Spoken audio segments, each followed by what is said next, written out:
Hello everyone and welcome back to another video from Crazy Gamer. In this video, I'm going to show you how to change the server on the League of Legends game. So let's get started right away.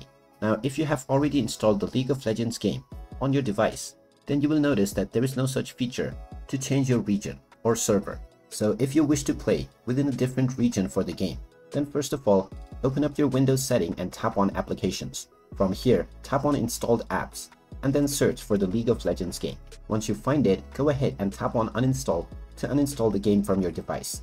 Once it is uninstalled, you can once again find the Install button when you open up the Riot Client application and log into your account. Just tap on this button and now you will once again be asked to choose which region and language you would like to install the game as.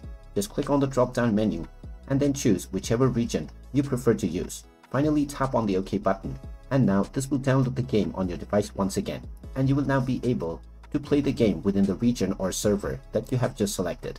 And there you have it. That is how you can change the server within the League of Legends game.